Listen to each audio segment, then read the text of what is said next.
አሁን በዚህ መውረድ እንችላለን። ይሄ ምንድነው? ይሄ የዝናብ ውሃ ማለት የዝናብ ውሃ አልከን ነው። ይሄ ላይ ሰገነት ይታያቸዋል። ያው ላይ ሰገነት አለ። ይሄ ቀሳው ወይ አለ በሁለቱም ሊብሊ ይወርዳል ማለት በዚህ ይወርዳል፣ ከዛ እዚህ ይጠራቀማል። ከዛ በዚህ ውስጥ ይገባና አሁን ወደ ውስጥ መግባት ይቻላል። አሁን ያው አያስፈልግም ደረጃዎች ስላረጁ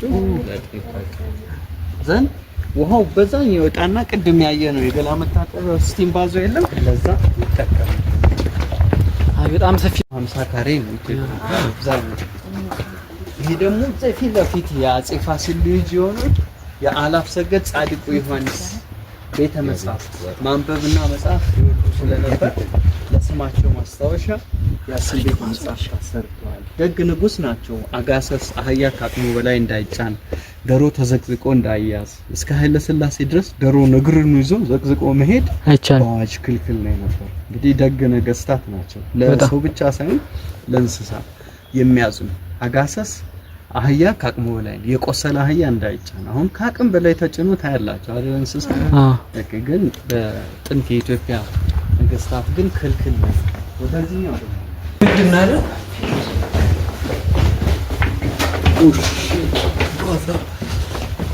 ይሄ ምንድነው ያልከን? ምን አለ? ይሄ አሁን ያለንበት የአዲያም ሰገድ ኢያሱ የአጼ ፋሲል የልጅ ልጅ የሳቸው እልፍኝ ቤት ነው። ወደ ውስጥ እንግባ። አንበሳ ምናምን ሊመጣ ነው ተብሎ ነበር። አንበሶቹ እዛ አልመጣም ገና። ይሄ ቅርሱ እንግዲህ ከአመት ከ7 ወር በፊት ጥገና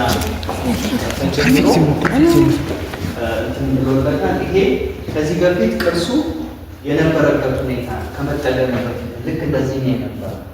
ይሄ ጀት ተደብድቦ ፈርሶ ነበር። ጣራው ልክ ፈርሶ ነበር። አሁን ግን ላይኛው እንደዚህ ተሰርቷል። አሁን ዜና መዋዕል ይሄ ከደገና የአጼ ኢያሱ ዜና መዋዕል ላይ ታላቁ ኢያሱ ይባላል። አጼ ፋሲል ልጆች ናቸው። ዜና መዋዕላቸው ላይ በወርቅ የተለበጠ እነዚህ ነገስታት እስከ ኑቢያ ድረስ ያስተዳድሩ ነበር። በአባይ ሸለቆ ግዛት አላቸው። ብዙ የወርቅ ሀብት ያለበት ቦታ ነው።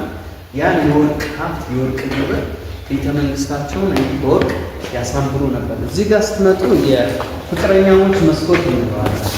ስለዚህ ስትመጡ ንጉሱና ንግስቲቱ እዚህ ዙፋናቸው ላይ ቁጭ ብለው የአትክልት ቦታውን እንደዚህ እያዩ የሚያዩበት የነበረ ቦታ ልክ እንደዛ ንጉስ እና ንግስት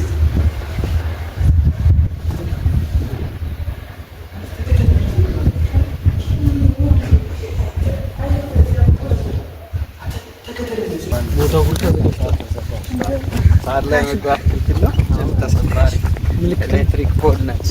ማታ የሚበራ መብራት ነው። ማይካ ነው። ሰው ብረት እየወሰደው ይሄ $75 ያስከፍላል። ከፍተኛ ኢትዮጵያ ሲሆን ስትተረጉሞ እንደዛ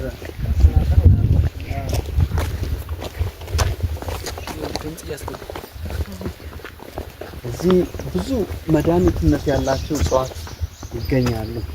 እንደ ጎርጠብ፣ ጉርጀጅት፣ የአህያ ጆሮ የካንሰር ሁሉ ማዳን የሚችሉ የአህያ ጆሮ እነዚህ ለአሜባ በሽታ ሁሉ መድኃኒትነት ያላቸው ብዙ እጽዋቶች አሉ። ከ500 የሚሆኑ መድኃኒትነት ያላቸው እጽዋት አሉ። እንጂን ተከታታይ ጫካ ነው የሚመስለው።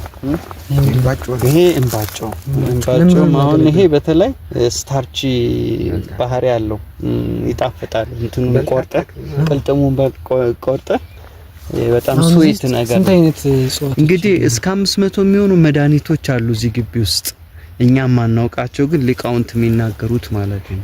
እዚህ ዳማካሴ አለ፣ በሶ ብላ አለ፣ ጉሎ ወይም ቃጭማ የምንለው አለ። ይሄ መድኃኒት ነው። አዎ በጣም በተለይ ዲቶክስ ለማድረግ ግን ማንኛውም ቦታ እናገኛለን። አዎ በጣም ግን ሰው አላወቀው። አዎ ፈጣሪ እኮ ሁሉንም ነገር በቃ በገፍ ነው የሰጠን እኛ የመጠቀምና ያለ መጠቀም። አሁን ውሃ በጣም ለህይወት ዋና ወሳኝ ነገር ነው አይደለ? ግን ውሃ እንደልብ ርካሹ ነገር ዓለም ላይ ውሃ፣ አየር በህይወት በጣም ወሳኝ ነገር ግን እንደ ልብ ነው የምታገኘው እና ይሄ ልክ ጎሎም እንደ ልብ ስላገኘው በቃ ሰላም እንዳይመጣ ሀገራችን ቱሪስት መኖሩ በጣም ጥሩ ነው። እንዴት ነው እንትኖች ይመጣሉ ውጭ ሀገሮች? አዎ ይመጣል። አሁን ትንሽ ሎው ሲዝን ነው፣ ብዙ እንግዳ የማይመጣበት ወቅት ነው። አሁን ካለው ከሴኩሪቲ አንፃር እንዴት ነው ሰላሙ ምናምን? እንግዲህ በጣም አስቸጋሪ ነው። ይሄ ምንድን ነው? ይሄ አንበሶች የኛ ማለት የፈረሶች ወደዛ ይሄ ቤተ መዛግብቱ ነው። ቅድም አሳየኝ። የብራና መጽሐፍ ቤት እንደገባው ቤት እንደወጣው አላውቅም። ቤት ነው የገባው አይተህ? እኔ በዛ ማለት ግን የወጣው ነው አይተህ? በዚያ ላይ የወጣው ነው መሰለኝ። እንዴት በዚህ ነው። በዛ ገባን፣ ደረጃውን ወጣን፣ በዚህ ወረድን። አንተ ግን ማሪ አጨፈ እና ለከተም ነው ዋላ አሪ እናስገባና አላሳክስ ወይ ላሳይ ብለር